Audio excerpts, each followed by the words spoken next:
Press record. Say your name. Play it back. That sound? That's not your voice. At least, not the one you've heard every day of your life.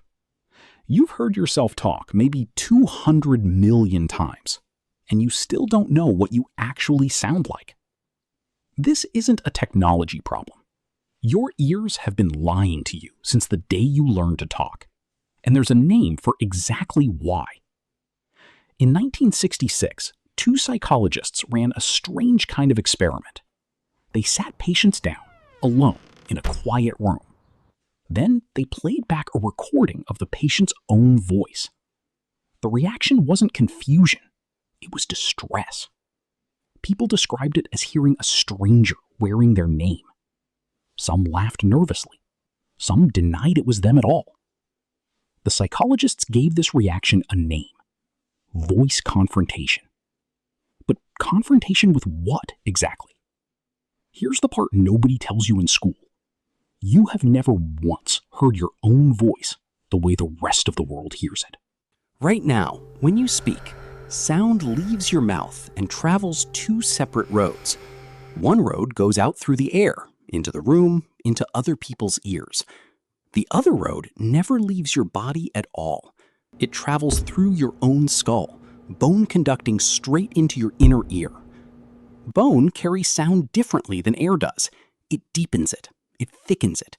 It adds weight that air can't carry.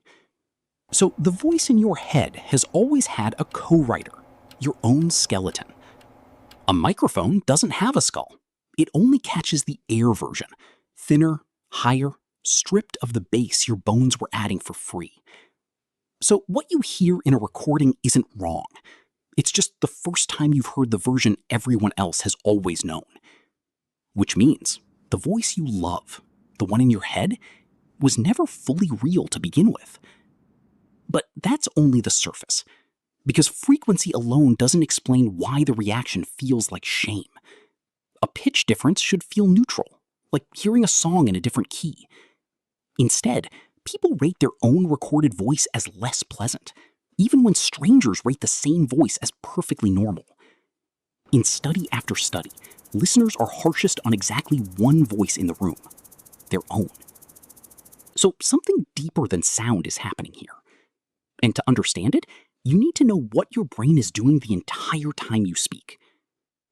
Every time you talk, your brain doesn't just send the command to your mouth. It also sends a second, secret copy of that command to your hearing centers. Neuroscientists call it a corollary discharge, an internal preview of the sound you're about to make. It arrives in your auditory cortex a fraction of a second before the real sound does. That's why you're never startled by your own voice while you're speaking. Your brain already knew it was coming. It built the sound before your ears received it.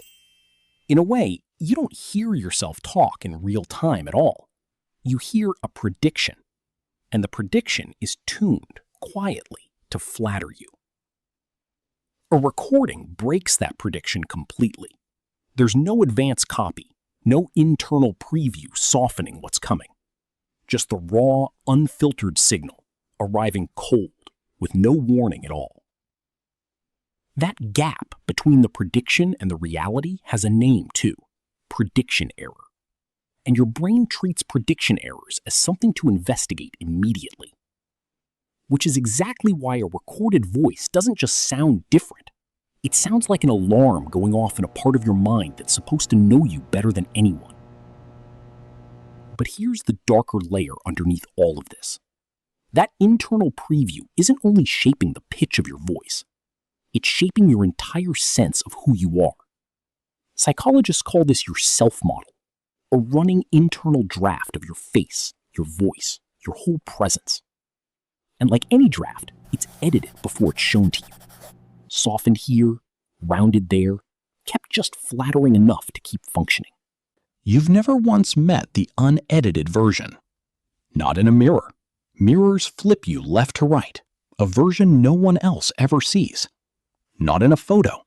Photos freeze 1/40th of a second, chosen or discarded after the fact.